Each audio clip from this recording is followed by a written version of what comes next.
Ready na ba kayo para sa ating sizzling issue? Nako. Dahil medyo mabigat-bigat at talaga namang siguro relatable to sa ating mga ka-vibes. Kasi pag-usapang relihiyon, Tama. marami sa atin ang maraming masasabi. Yes, diba? for Tungkol sure. dito. Lalo na tayong mga Pinoy, ma-religion tayo eh. Tama. Diba? So sa mga ka-vibes natin, ito na nga po ang ating hot headlines. Ang ating hot headlines ay, iba ang paniniwala. Isa ba ang tadhana? Yan, sa mga ka-vibes natin dyan na nakaka-relate dun sa kantang, ano ba yon partner? Itinadhana. Pinagtagpo, pero di itinadhana. Ayun, Ini ba? nadali. Ba yun? Yung may parang medyo mali. parang pinilit yung hindi. Oo. Pero, ganun na rin yun eh. Pero na rin yun sa mga Oy. ka-vibes natin, di ba? May mga ganyan talagang moments Tama. sa buhay. And yan din ang kwento ni Henry Yeah. at ni Catherine. So ito na nga ang issue natin for tonight, partner. Mhm. Sa sizzling issue na to, merong dalawang karakter. Itong si Henry, si Kuya Mogay, and si ate mo girl na si Catherine. Dalawang taong na in love kahit magkaiba ang paniniwala. Ito na nga kasi alam naman nilang bawal. Pero alam din nilang delikado. Pero go pa rin silang dalawa. Go, go, go! Oo, for the go sila. Oo. Idol siguro nila si Rufa May. Tama. 'Di ba? Sila Henry at Catherine, parehas sila ng edad. Naku po. Parehas sila ng trabaho. Naku po.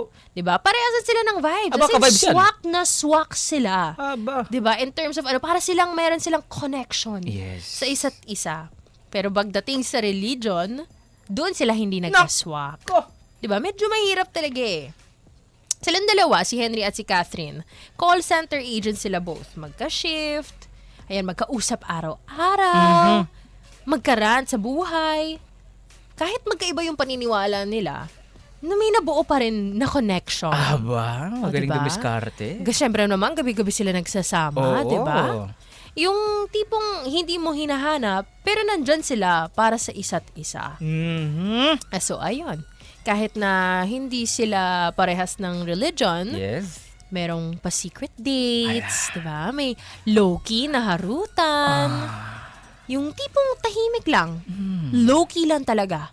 Walang post sa social media, walang tag ni isa, walang dapat makakaalam. Yan ang iniisip nilang dalawa, di ba?